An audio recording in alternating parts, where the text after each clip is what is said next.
नमस्कार, जय माता दी। स्टोरी गुण के नवरात्र विशेष श्रृंखला में आप सभी का स्वागत है। आज दूसरे दिन हम माँ ब्रह्मचारिणी की कथा का अनुश्रवण करेंगे।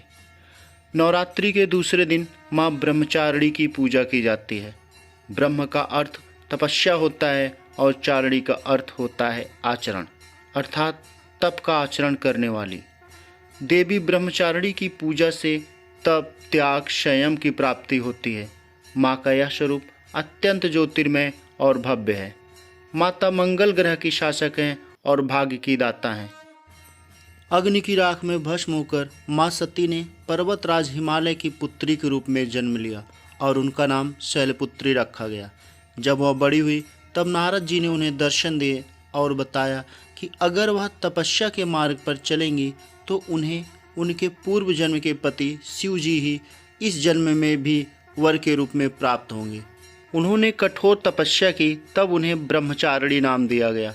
उन्होंने 1000 वर्ष केवल फल फूल ही खाए और 100 वर्ष तक जमीन पर सोई।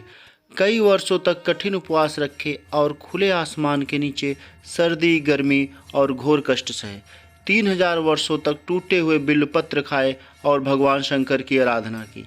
उसके बाद कई हजार वर्षों तक निर्जल और निराहार रहकर तपस्या की। यह देखकर सारे देवतागण प्रसन्न हो गए और उन्होंने पार्वती जी को बोला कि इतनी कठोर तपस्या केवल वही कर सकती हैं, इसीलिए उनको भगवान शिव जी ही पति के रूप में प्राप्त होंगे। तो अब वह घर जाएं और तपस्या छोड़ दें। माता की मनोकामना पूर्ण हुई और भगवान शिव ने उन्हें पत्नी के रूप में स्वीकार किया। कहते हैं माँ ब्रह्मचारिणी देवी की कृपा से सर्वसिद्धि प्राप्त होती है। दुर्गा पूजा के दूसरे दिन देवी के इसी स्वरूप की उपासना की जाती है। इस देवी की कथा का सार यह है कि जीवन के कठिन संघर्षों में भी मन विचलित नहीं होना चाहिए। माँ ब्रह्मचारिणी के दाएं हाथ में जप के लिए माला है और बाएं हाथ में कमंडल है। इन्हें साक्षात ब्रह्म का रूप माना जाता है। माँ ब्रह्मचारिणी की पूजा करने से कृपा और भक्ति की प्राप्ति होती है।